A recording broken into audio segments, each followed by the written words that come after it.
আগের ক্লাসে তোমাদের আমি বলেছিলাম যে কঠিন পদার্থের যে তড়িৎ ধর্মটা, ইলেকট্রিক্যাল প্রপার্টি অফ সলিড, সেটা কিভাবে এক্সপ্লেন করা যায় ব্যান্ড থিওরির সাহায্যে সেটা বলবো। তা আজকের আমি সেটাই নিয়ে চলে এলাম। ব্যান্ড থিওরিটা কিভাবে কঠিন পদার্থ ইলেকট্রিসিটি কন্ডাক্ট করে, অর্থাৎ পরিবাহী, অর্ধপরিবাহী বা অন্তরক যেগুলো কন্ডাক্টর, সেমিকন্ডাক্টর, ইনসুলেটর, তাদের এই যে প্রপার্টিটা কিভাবে গ্রো করে, সেই ব্যান্ড থিওরির সাহায্যে আমি আজ সেটা তোমাদের এক্সপ্লেন করে দেখাবো। এখন আমরা দেখব ব্যান্ড থিওরি বা ব্যান্ড তত্ত্বটা কি। এই ব্যান্ড তত্ত্বটা বুঝতে গেলে আমাদের একটু পিছিয়ে যেতে হবে। কীরকম না, আমরা ক্লাস 11-এ যে পড়েছিলাম মলিকুলার অরবিটাল থিওরি, সেটা কোভ্যালেন্ট বন্ডের ক্ষেত্রেই সাধারণত হয়। কোভ্যালেন্ট বন্ড বা সমযোজী বন্ধনের আধুনিকতম থিওরি ওটা। এক্ষেত্রে ধাতুরা বা মেটালরা যখন ক্রিস্টাল ফরমেশন হয় তাদের মধ্যে কি হয়, মেটালিক বন্ড তৈরি হয়। সেই যে মেটালিক বন্ড তৈরি হয়, সেই মেটালিক বন্ডে এই আমরা ব্যান্ড তত্ত্ব বা ব্যান্ড থিওরির সাহায্যে ব্যাখ্যা করব কি করে এই থিওরির মধ্যে মলিকুলার অরবিটাল থিওরির প্রয়োগ আছে। মলিকুলার অরবিটাল থিওরি বা আণবিক কক্ষক তত্ত্ব এই ব্যান্ড থিওরির মূল জিনিস। চলো আমরা একটু পিছিয়ে যাব। কেন কি, এই যে মলিকুলার অরবিটাল থিওরিটা কি জিনিস সেটা অনেক আগে পড়ে এসেছি, সেই সম্পর্কে আমরা একটু রিক্যাপচুলেট করে নিই, না হলে ব্যাপারটা সম্পর্কে আমাদের সম্পূর্ণ ধারণা তৈরি হবে না। আমরা এখন সেই ফিরে যাব পুরানো সেই মলিকুলার অরবিটাল থিওরিতে। মলিকুলার অরবিটাল থিওরিতে পরমাণুরা যখন অণু গঠন করে, অর্থাৎ অ্যাটম যখন মলিকিউল ফর্ম করে, তখন পরমাণুগুলোর যে পারমাণবিক কক্ষ বা অ্যাটমিক অরবিটালগুলো, তারা কিন্তু মিলিত হয়ে আণবিক কক্ষ গঠন করে। অর্থাৎ অ্যাটমিক অরবিটালগুলো তারা কম্বাইন করে। সেই কম্বিনেশানটা তোমরা জানো, LCAO বলা হয়, linear combination of atomic orbital. এই অ্যাটমিক অরবিটালগুলো লিনিয়ার কম্বিনেশানের মাধ্যমে তারা মলিকুলার অরবিটাল বা আণবিক কক্ষ তৈরি করে।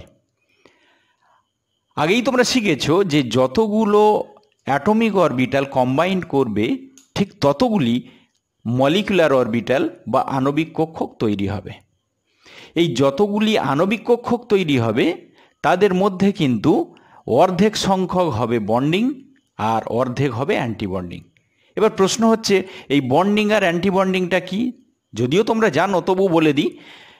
পারমাণবিক কক্ষক বা অ্যাটমিক অরবিটালগুলো যখন কম্বিনেশান হয় ওদের মধ্যে, তখন একটি মলিকুলার অরবিটাল বা আণবিক কক্ষকের শক্তি বা এনার্জি এই যে অ্যাটমিক অরবিটালের থেকে কম হয়, আর আরেকটি মলিকুলার অরবিটালের বা আণবিক কক্ষকের শক্তি নর্মাল এই যে অ্যাটমিক অরবিটাল তার থেকে বেশি হয়। যে মলিকুলার অরবিটালের শক্তিটা কম তাকে আমরা সাধারণত বলে থাকি বন্ডিং, আর যার শক্তিটা বেশি তাকে আমরা বলে থাকি অ্যান্টিবন্ডিং মলিকুলার অরবিটাল। এখানে একটা জিনিস তোমাদের দেখিয়েছি সুবিধের জন্য। দেখো, বললাম যে অ্যাটমিক অরবিটাল বা পারমাণবিক কক্ষ যতগুলো হবে, তাদের কম্বিনেশানে মলিকুলার অরবিটাল ঠিক ততগুলোই তৈরি হবে। তাদের মধ্যে অর্ধেক বন্ডিং আর অর্ধেক অ্যান্টিবন্ডিং। অর্থাৎ এখানে যদি দুটি অ্যাটমিক অরবিটাল কম্বাইন করে, তারা দুটি মলিকুলার অরবিটাল তৈরি করবে। এই দুটি মলিকুলার অরবিটালের মধ্যে একটি হবে বন্ডিং আর একটি হবে অ্যান্টিবন্ডিং। তেমনি যদি চারটি অ্যাটমিক অরবিটাল বা পারমাণবিক কক্ষ কম্বিনেশানের হয়, তারাও তৈরি করবে চারটি মলিকুলার অরবিটাল বা আণবিক কক্ষ। তাদের মধ্যে দুটি হবে বন্ডিং, আবার দুটি হবে অ্যান্টিবন্ডিং। এইভাবে যদি আমরা n সংখ্যক অ্যাটমিক অরবিটালের কম্বিনেশান হয়, তাদের মলিকুলার অরবিটাল তৈরি হবে n সংখ্যক। তার অর্ধেক, দ্যাট ইজ n/2 হবে বন্ডিং মলিকুলার অরবিটাল, আর n/2 হবে অ্যান্টিবন্ডিং মলিকুলার অরবিটাল। এটা আমি একটা ছোট্ট উদাহরণ দিয়ে তোমাদের বুঝিয়েছি। দেখলে তোমরা বন্ডিং, অ্যান্টিবন্ডিং বা কিভাবে মলিকুলার অরবিটাল তৈরি হচ্ছে সেটা বুঝতে পারবে।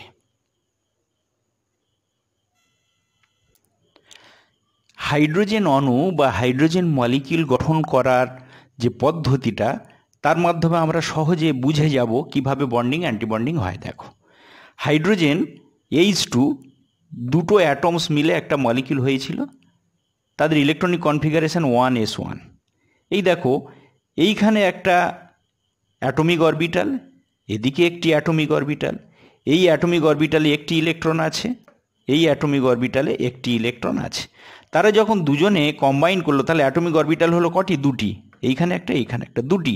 এরা যখন কম্বাইন করলো, অর্থাৎ linear combination of atomic orbital, যেটা তোমাদের বলছিলাম LCAO, তার মাধ্যমে তাহলে দুটি অ্যাটমিক অরবিটাল তারা কম্বাইন করে দুটি মলিকুলার অরবিটাল তৈরি করলো। এই দুটি মলিকুলার অরবিটাল, একটি মলিকুলার অরবিটালের এনার্জি অ্যাটমিক অরবিটালের থেকে কম, আরেকটির এনার্জি অ্যাটমিক অরবিটালের থেকে বেশি। যেটা কম সেটা হচ্ছে বন্ডিং মলিকুলার অরবিটাল, আর যার এনার্জি বেশি সেটা হলো অ্যান্টিবন্ডিং মলিকুলার অরবিটাল। তোমরা শিখে এসেছো ইলেকট্রন কিভাবে ফিল আপ হয়, লোয়ার এনার্জি লেভেল থেকে হায়ার এনার্জি লেভেলে। তাহলে যেহেতু এখানে বন্ডিং অ্যাটমিক অরবিটালটা মলিকুলার অরবিটালটার এনার্জি লো, সেই জন্যে এই ইলেকট্রনগুলো আগে এখানে পেয়ার আপ হবে। অর্থাৎ এখানে বন্ডিংয়ে দুটি ইলেকট্রন, অ্যান্টিবন্ডিংয়ে কিন্তু কোনো ইলেকট্রন নেই। এইভাবে কিন্তু হাইড্রোজেন অ্যাটম থেকে হাইড্রোজেন মলিকুল ফর্ম হয়। এটাই হচ্ছে অ্যাটমিক অরবিটাল আর মলিকুলার অরবিটালের চিত্র। এই যে এটা করলাম, এটা হাইড্রোজেন, এটা হচ্ছে নন মেটাল, অর্থাৎ কোভ্যালেন্ট বন্ড ফর্ম করেছিল। আমরা যেটা পড়ছি, আমাদের মূল জিনিস যেটা, অর্থাৎ ব্যান্ড থিওরি, সেই ব্যান্ড থিওরি কিন্তু এই সেম কনসেপ্ট আমাদের কাজে লাগাবো, কিন্তু সেটা কেবলমাত্র মেটালের ক্ষেত্রে, ধাতব পদার্থের ক্ষেত্রে আণবিক কক্ষক তত্ত্ব বা মলিকুলার অরবিটাল থিওরিই হলো ব্যান্ড থিওরি, যেটাই আমাদের আজকের আলোচনার বিষয়। আর এই ব্যান্ড থিওরিটা বোঝানোর জন্য সবচেয়ে সিম্পলেস্ট যে মেটাল লিথিয়াম, যার ইলেকট্রনিক কনফিগারেশন খুব সিম্পল, সেটাকে নিয়েই আমরা কিন্তু এক্সপ্লেন করব ব্যান্ড থিওরিটা। এবারে আসল যে ব্যান্ড থিওরি, যেটা মলিকুলার অরবিটাল থিওরি নিয়েই আমাদের তৈরি হলো, চলো এবারে সেদিকেই যাই। ব্যান্ড থিওরির মূল বিষয় হচ্ছে এই তিনটে জিনিস। দেখো, এই একটা হচ্ছে পরিবাহী ব্যান্ড বা কন্ডাকশান ব্যান্ড, আরেকটা হচ্ছে নিষিদ্ধ শক্তি অঞ্চল, এটাকে বলে ফরবিডেন এনার্জি গ্যাপ, আর আরেকটি হলো যোজক ব্যান্ড বা ভ্যালেন্স ব্যান্ড। এই valence band, forbidden energy gap আর কন্ডাকশান ব্যান্ড, এই তিনটেই হচ্ছে এই ব্যান্ড থিওরির মেন জিনিস। এই যে আমরা বলছিলাম যে সিম্পলেস্ট যে মেটাল লিথিয়াম, এই লিথিয়াম এক্সাম্পলটা দিয়েই আমরা এই তিনটে জিনিসই আলোচনা করব। দেখো দেখো এই যে লিথিয়াম বললাম, লিথিয়ামের electronic configuration 1s2 2s1 2p0, অর্থাৎ 2 নম্বর কক্ষ এর হচ্ছে আউটার মোস্ট সেল, বা 2 নম্বর সেলটা আউটার মোস্ট সেল। সেই 2 নম্বর সেলে দেখো এসে একটি ইলেকট্রন আছে, পিতে কোনো ইলেকট্রন নেই। আমরা এবারে দেখব যে দুটি লিথিয়াম যদি তাদের মধ্যে বন্ড ফর্মেশন করে, that is metallic bond form হয়, তাহলে তাদের মধ্যে কিভাবে তৈরি হবে সেই অ্যাটমিক অরবিটালের সাহায্যে মলিকুলার অরবিটালটা। এইখানে দেখো যে আমি দেখিয়েছি তোমাদের 2s-এ কটি ইলেকট্রন আছে? একটি। এই দিকে একটা লিথিয়ামের 2s-এ একটি ইলেকট্রন, এদিকে একটা লিথিয়ামের 2s-এ একটি ইলেকট্রন। আমরা কিন্তু নিলাম আউটার মোস্ট সেলটা। এই 2s-এর যে একটি করে ইলেকট্রন, এরা হচ্ছে পারমাণবিক কক্ষক বা অ্যাটমিক অরবিটাল। এদের কম্বিনেশান হয়ে কিন্তু মলিকুলার অরবিটাল তৈরি হলো, একটা বন্ডিং মলিকুলার অরবিটাল আর একটা অ্যান্টিবন্ডিং মলিকুলার অরবিটাল। আগে যখন তোমাদের শিখিয়ে এলাম হাইড্রোজেন দিয়ে যে এক্সাম্পলটা, দেখো লোয়ার এনার্জি লেভেলে এই একটি টোটাল দুটি ইলেকট্রন লোয়ার এনার্জি লেভেলে ভর্তি হলো। অর্থাৎ বন্ডিংয়ে দুটি ইলেকট্রন থাকলো, অ্যান্টিবন্ডিংয়ে কিন্তু কোনো ইলেকট্রন থাকলো না। ডান দিকে এই যে ছবিটা এঁকেছি দেখো, এর এই যে নিচের দিকটা, এই দিকটা ইলেকট্রন দ্বারা ভরে আছে, কিন্তু উপরের অংশটা ইলেকট্রন নেই। এই যে ব্যান্ড তৈরি হলো, এটাকেই আমরা বলছি যোজক ব্যান্ড বা ভ্যালেন্স ব্যান্ড। কেন বললাম বলো তো? এখানে ইলেকট্রনগুলো আছে বলে, আউটার মোস্ট সেলে যে ইলেকট্রনগুলো থাকে তাদের যোজক ইলেকট্রন যেমন বলি, এরাই কিন্তু ওই ইলেকট্রিসিটি কন্ডাক্ট যে হয় তার জন্য দায়ী। ওই জন্য এদেরকে আমরা বললাম যোজক ব্যান্ড বা ভ্যালেন্স ব্যান্ড। এইখানে দেখলাম, দেখো ভ্যালেন্স ব্যান্ডের অর্ধেকটা পূর্ণ, এই দেখো অর্ধেকটা পূর্ণ, বাকি অর্ধেকটা কিন্তু ফাঁকা। এর উপরে দেখো আমরা যেটা দেখিয়েছি, পিতে কোনো ইলেকট্রন নেই। তাহলে পির যে অ্যাটমিক অরবিটালগুলো তারা লিনিয়ার কম্বিনেশন করে, পি কটি থাকে? 3টি, পিএক্স, পিওয়াই, পিজেড তোমরা জানো, এর 3টি, এই আর একটা লিথিয়ামের 3টি, টোটাল 6টি। তাহলে 3টি হবে বন্ডিং আর 3টি হবে অ্যান্টি বন্ডিং। কিন্তু এখানে বন্ডিং, অ্যান্টি বন্ডিং কোনোটাতেই ইলেকট্রন নেই। কেন ইলেকট্রন নেই? না, পি অরবিটালে তো কোনো ইলেকট্রন ছিল না। তাহলে এইখানে যে ব্যান্ডটা তৈরি হলো সেই ব্যান্ডটা পুরোপুরিই ফাঁকা, নিচের অংশটাও ফাঁকা, উপরের অংশটাও ফাঁকা। এটাকেই আমরা বলে থাকি কন্ডাকশান ব্যান্ড বা পরিবাহী ব্যান্ড। অ্যাকচুয়াল জিনিসটা কি ছোট্ট করে বলে দিই, এখান থেকে ইলেকট্রনগুলো না, এই যে বললাম ভ্যালেন্স ব্যান্ড, এখানে আছে ইলেকট্রন, এখানে অর্ধেক পূর্ণ, কিন্তু এখানে ইলেকট্রন আছে। এখান থেকে অ্যাকচুয়ালি ইলেকট্রনগুলো এখানে যাবে। যখন এখানে যাবে তখন তাদের মধ্যে ওই ইলেকট্রিসিটি কন্ডাক্ট করার প্রপার্টিটা গ্রো করবে। দেখো এইখানের এই যে ভ্যালেন্স ব্যান্ড আর এইখানে এই যে কন্ডাকশান ব্যান্ড, অর্থাৎ যোজক ব্যান্ড আর পরিবাহী ব্যান্ডের মাঝখানে একটা এনার্জি গ্যাপ আছে। অর্থাৎ এই যে এস অরবিটাল আর পি অরবিটাল মাঝখানে এই যে এনার্জি গ্যাপ, এই এনার্জি গ্যাপটাকে আমরা বলছি ফরবিডেন এনার্জি গ্যাপ বা নিষিদ্ধ শক্তি অঞ্চল। অর্থাৎ ভ্যালেন্স ব্যান্ডের ইলেকট্রনগুলোকে এই গ্যাপটা অতিক্রম করে কিন্তু এই কন্ডাকশান ব্যান্ডে যেতে হয়। যদি যেতে পারে তখন তারা তড়িৎ পরিবাহী হবে, তড়িৎ পরিবহন করবে। এইবারে আসি, এই যে বললাম ভ্যালেন্স ব্যান্ড বা যোজক ব্যান্ড, কি জিনিস সেটা এখানে তোমাদের বলে দিয়েছি একটা জিনিস। দেখো এর সংজ্ঞাটা, ডেফিনেশনটা বলে দিয়েছি। সর্বোচ্চ যে শক্তি ব্যান্ড ইলেকট্রন দ্বারা সম্পূর্ণ বা আংশিক পূর্ণ থাকবে, এটা আংশিক পূর্ণ আছে। কখনো কখনো এমন হবে যখন সম্পূর্ণ পূর্ণ হয়ে থাকবে, সেটা আমি দেখিয়েছি আর একটা এক্সাম্পলে বলে দিচ্ছি। তাহলে সর্বোচ্চ যে শক্তি ব্যান্ড, এখানে সর্বোচ্চ কথাটা বলা হলো কেন বলো তো? কেননা লিথিয়ামের এর আগের অরবিটাল কোনটা? 1s, তার এনার্জি লেভেল কম, 2s এর এনার্জি লেভেল বেশি। ওই জন্যে সর্বোচ্চ যে শক্তি ব্যান্ড, যার মধ্যে অর্ধেক হোক বা পূর্ণ হোক ইলেকট্রন দ্বারা পূর্ণ বা অর্ধপূর্ণ হয়ে থাকবে, সেটাই হচ্ছে ভ্যালেন্স ব্যান্ড। আর পরিবাহী ব্যান্ডটা কি, কন্ডাকশান ব্যান্ডটা কি? না, সর্বনিম্ন যে শক্তি ব্যান্ডে ইলেকট্রন থাকে না। এখানে দেখো ইলেকট্রন থাকে না 2p, এরপরে কিন্তু আবার 3s আছে যেখানে কোনো ইলেকট্রন নেই, 3p আছে যেখানে কোনো ইলেকট্রন নেই, কিন্তু তাদের থেকে এর শক্তি কম। ওই জন্য বলা হচ্ছে সর্বনিম্ন যে শক্তি ব্যান্ডে ইলেকট্রন থাকে না সেটাই হচ্ছে কন্ডাকশান ব্যান্ড। তাহলে মেন কথা তোমাদের কি বললাম? ভ্যালেন্স ব্যান্ড থেকে ইলেকট্রনগুলি ফরবিডেন এনার্জি গ্যাপ অতিক্রম করে কন্ডাকশান ব্যান্ডে যদি যেতে পারে তবে পরিবাহিতা দেখাবে, তড়িৎ পরিবাহিতা দেখাবে। এই যে এক্সাম্পলটা দিলাম, এই এক্সাম্পলটা কোন ক্ষেত্রে?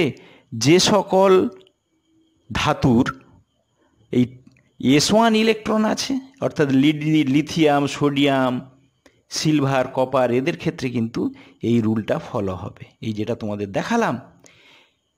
এরপরে আরেকটা এক্সাম্পলে যাচ্ছি, দেখো যেগুলো জেনারেলি এই ম্যাগনেসিয়াম বা জিঙ্কের ক্ষেত্রে প্রযোজ্য হয়। ব্যাপারটা কি দেখো, ম্যাগনেসিয়াম 13, অ্যাটমিক নাম্বার 13, ইলেকট্রন আছে 13, electronic configuration 1s2 2s2 2p6 3s2 3p0, অর্থাৎ এর আউটার মোস্ট সেল দেখো 3 নম্বর সেল, তার ইলেকট্রনিক কনফিগারেশনে 3s2, অর্থাৎ এসে দুটো ইলেকট্রন আছে। আগে লিথিয়ামের এক্সাম্পলটা দেখাচ্ছিলাম, কিন্তু এসে একটা ইলেকট্রন ছিল, এখানে এস অরবিটালে কিন্তু দুটি ইলেকট্রন আছে। চলো এবারে তার মলিকুলার অরবিটাল তৈরি করি। দেখো এখানে 3s এ দুটি ইলেকট্রন আছে, এদিকে একটা ম্যাগনেসিয়াম, এদিকে একটা ম্যাগনেসিয়ামের অ্যাটমিক অরবিটাল, এখানেও 3s দুটি ইলেকট্রন, এখানেও 3s, দুটি ইলেকট্রন। তারা যখন কম্বাইন করলো তখন একটি দুটি তারা মলিকুলার অরবিটাল তৈরি করলো, দুটি, একটা বন্ডিং একটা অ্যান্টি বন্ডিং। টোটাল ইলেকট্রন দেখো 2 2 4। নিম্ন শক্তি স্তরে বা লোয়ার এনার্জি বন্ডিংয়ে দুটি ইলেকট্রন, বাকি দুটি ইলেকট্রন অ্যান্টি বন্ডিংয়ে। বুঝতেই পারছো, বন্ডিংয়ের সাথে সাথে অ্যান্টি বন্ডিংও কিন্তু ভর্তি হয়ে আছে। এই যে ব্যান্ডটা তৈরি করেছি এই ব্যান্ডটা কিন্তু ফুলফিল হয়ে আছে, অর্থাৎ লোয়ার পার্টেও ইলেকট্রন ভর্তি, আপার পার্টেও ইলেকট্রন ভর্তি। তাহলে আগে যে কম্পারেটিভ স্টাডিতে বলছিলাম আগের লিথিয়ামের ক্ষেত্রে দেখো অর্ধেক ফুলফিল ছিল ইলেকট্রন, আর এখানে দেখো পুরোপুরি ব্যান্ডটাতে ইলেকট্রন দ্বারা ভর্তি আছে বন্ডিং এবং অ্যান্টি বন্ডিংয়ে। এর উপরে যখন যাচ্ছি দেখো 3p-তে কোনো ইলেকট্রন কিন্তু নেই, অতএব 3p-র এই যে বন্ডিং অ্যান্টি বন্ডিং তৈরি হয়েছে তাতে কোনো ইলেকট্রন নেই। ইলেকট্রন নেই বলেই এখানে এই যে পরিবাহী বা কন্ডাকশান ব্যান্ড বলেছিলাম ফাঁকা থাকে, এখানেও তেমনি ফাঁকা। এক্ষেত্রে 3p-টা পুরোপুরি ফাঁকা রয়ে গেছে, মলিকুলার অরবিটালে যে ব্যান্ড তৈরি হলো পুরোটাই ফাঁকা, ওই জন্য এটাকে আমরা বলছি কন্ডাকশান ব্যান্ড। এক্ষেত্রে এই যে ব্যান্ডটা বললাম এটা ভ্যালেন্স ব্যান্ড, কিন্তু ঘটনা হলো এর ভ্যালেন্স ব্যান্ডটা একদম পুরোপুরি পূর্ণ হয়ে আছে। কি ঘটনা ঘটে জানো, যেহেতু এটা পূর্ণ হয়ে আছে আর এটা একেবারে ভ্যাকান্ট অপূর্ণ, এদের দুজনের এই যে বলছিলাম ফরবিডেন এনার্জি গ্যাপটা, এদের ইলেকট্রন এত বেশি সংখ্যক থাকে যে এর সাথে এর একটা ওভারল্যাপিং হয়। ওভারল্যাপিং হয়ে এই যে কন্ডাকশান ব্যান্ড আর ভ্যালেন্স ব্যান্ড এই দুটোর মাঝখানে এই যে ফরবিডেন এনার্জি গ্যাপ যেটা, এই এনার্জি গ্যাপটা এদের ক্ষেত্রে আর থাকে না। এই কারণে থাকে না, এদের ইলেকট্রন অনেক বেশি পূর্ণ হয়ে আছে বলে এদের দুজনের মধ্যে অলরেডি ওভারল্যাপিং হয়েই যায়, অর্থাৎ এই গ্যাপটা এই ক্ষেত্রে আর থাকে না। সেই জন্য এদের কিন্তু তড়িৎ পরিবহন ক্ষমতা বেশি হয়, এদের মধ্যে কোনো ফরবিডেন এনার্জি গ্যাপ থাকে না বলে। তাহলে এগুলো কাদের ক্ষেত্রে প্রযোজ্য, যাদের ক্ষেত্রে s2 ইলেকট্রন ns2 থাকে, অর্থাৎ ম্যাগনেসিয়াম জিঙ্কের ক্ষেত্রে এই অনুযায়ী আমরা মলিকুলার অরবিটাল থিওরির সাহায্যে ব্যাখ্যা করতে পারলাম। এইবারে তোমরা তিনটে জিনিস শিখলে, একটা হচ্ছে valence band, forbidden energy gap, conduction band. Valence band থেকে ইলেকট্রন যাবে, ফরবিডেন এনার্জি গ্যাপ ক্রস করবে, কন্ডাকশান ব্যান্ডে যাবে। যদি যেতে পারে পরিবাহী, যদি যেতে না পারে তার হচ্ছে অন্তরক বা ইনসুলেটর, আর যদি অল্প অল্প যায় তারা হবে অর্ধপরিবাহী বা সেমিকন্ডাক্টর। এবারে আমরা আসব ওই যে কন্ডাক্টর, সেমিকন্ডাক্টর আর ইনসুলেটর, এই তিনটের এক্সপ্লেনেশান কিভাবে এই ভ্যালেন্স ব্যান্ড আর কন্ডাকশান ব্যান্ডের সাহায্যে এক্সপ্লেন করা যাবে। যারা সাধারণত পরিবাহী হয় বা কন্ডাক্টর হয় তাদের ক্ষেত্রে এই যে ভ্যালেন্স ব্যান্ড আর এই কন্ডাকশান ব্যান্ডের মাঝখানে যে ফরবিডেন এনার্জি গ্যাপ, এই এনার্জি গ্যাপটা খুব কম, কখনো কখনো আবার থাকে না। যেমন ম্যাগনেসিয়াম জিঙ্কের ক্ষেত্রে ফরবিডেন এনার্জি গ্যাপটা থাকে না, ওভারল্যাপিং হয় বলে, কিন্তু লিথিয়াম, সোডিয়াম বা ওই জাতীয় কিছু কিছু মেটাল আছে যাদের ক্ষেত্রে এই ফরবিডেন এনার্জি গ্যাপটা থাকে, বাট সেই গ্যাপটা খুব কম, যার জন্যে খুব সহজে কোনো ইলেকট্রিক ফিল্ডের সাহায্যে, ইলেকট্রিক ফিল্ডের প্রভাবে এখান থেকে সহজেই ইলেকট্রন এখানে চলে যেতে পারে। নর্মালি যে এনার্জিটা ইলেকট্রিক ফিল্ডে তৈরি হয় সেই এনার্জিটা এই ফরবিডেন এনার্জি গ্যাপ যেটা আছে তার থেকেও বেশি হয়, ওই জন্য এখান থেকে সহজে এখানে চলে যেতে পারে। ওই জন্যে এরা ইলেকট্রিসিটি কন্ডাক্ট করে অতি সহজেই। দেখো, যারা ইনসুলেটর হয় তাদের ক্ষেত্রে ভ্যালেন্স ব্যান্ড আর কন্ডাকশান ব্যান্ড এই দুটোর মাঝখানে যে ফরবিডেন এনার্জি গ্যাপটা, এই ফরবিডেন এনার্জি গ্যাপটা অনেকটা বেশি। এই অনেকটা বেশি হয় বলে ইলেকট্রিক ফিল্ডের প্রভাবে যে এনার্জিটা এরা পায়, ইলেকট্রনগুলো যে এনার্জি পায়, সেই এনার্জিটা এদের দুজনের এনার্জি পার্থক্যের থেকে অনেক কম হয়। অর্থাৎ ইলেকট্রিক ফিল্ডে যদি আমরা এদেরকে দেওয়া যায় তাহলে এই ইলেকট্রনগুলো ভ্যালেন্স ব্যান্ড থেকে কন্ডাকশান ব্যান্ডে কোনোভাবে যেতে পারে না, এই গ্যাপটা এতটাই বেশি, ফরবিডেন এনার্জি গ্যাপটা এতটাই বেশি। এইবারে আসি সেমিকন্ডাক্টরের ক্ষেত্রে বা অর্ধপরিবাহী যেগুলো আমরা বলে থাকি তাদের ক্ষেত্রে কি হয় দেখো, এই নিচে আছে ভ্যালেন্স ব্যান্ড, উপরে আছে conduction band, forbidden energy gap মাঝখানে, কম্পারেটিভলি কম, অর্থাৎ মেটালের ক্ষেত্রে ছিল একেবারেই কম, ইনসুলেটরের ক্ষেত্রে ছিল অনেকটাই বেশি, আর অর্ধপরিবাহী বা সেমিকন্ডাক্টরের ক্ষেত্রে ফরবিডেন এনার্জি গ্যাপটা কম্পারেটিভলি মেটালের থেকে বেশি, বাট ইনসুলেটরের থেকে অনেক কম। ওই জন্যে কোনো ইলেকট্রিক ফিল্ডের প্রভাবে হয়তো এটা পারে না, বা খুব কম পরিমাণে ইলেকট্রন ভ্যালেন্স ব্যান্ড থেকে কন্ডাকশন ব্যান্ডে যায়, ওই জন্য অল্প তড়িৎ পরিবহন করে এরা। নিম্ন উষ্ণতায় এরা কিন্তু পারে না। টেম্পারেচার যদি একটু বাড়ানো হয় তাহলে এই ইলেকট্রনগুলো ওই এনার্জিটা নিয়ে এই ফরবিডেন এনার্জি গ্যাপটাকে অতি সহজে অতিক্রম করে কন্ডাকশন ব্যান্ডে চলে যেতে পারে। তাহলে শুধু যদি ইলেকট্রিক ফিল্ড দিই, কিছু কিছু ইলেকট্রন এখান থেকে অর্থাৎ ভ্যালেন্স ব্যান্ড থেকে কন্ডাকশন ব্যান্ডে যায় বলে অল্প অল্প তড়িৎ পরিবাহিতা দেখায়। টেম্পারেচার যদি একটু বাড়ানো যায় তাহলে এই ভ্যালেন্স ব্যান্ডের ইলেকট্রনগুলো ওই টেম্পারেচারটা নিয়ে তাদের এনার্জি বাড়িয়ে এই ফরবিডেন এনার্জি গ্যাপটাকে অতি সহজে অতিক্রম করে কন্ডাকশন ব্যান্ডে চলে যেতে পারে।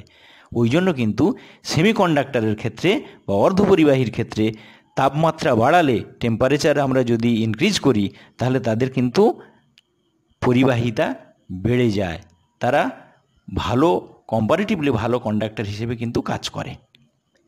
আমরা এই যেটা এলাম পুরোপুরিভাবে ব্যান্ড থিওরির সাহায্যে আমরা কঠিন পদার্থের তড়িৎ ধর্মটা আজকের এক্সপ্লেন করলাম। আজ এই পর্যন্ত, আবার পরবর্তী ক্লাসে অন্য কিছু নিয়ে দেখা হবে। এর পরের ক্লাসে আমরা আসবো সলিউশন নিয়ে, লিকুইড আর গ্যাসের সলিউশন, কিভাবে গ্যাস লিকুইডে সলিউবল হয়, তার বিভিন্ন রকম ল, সেগুলো নিয়ে আলোচনা করব।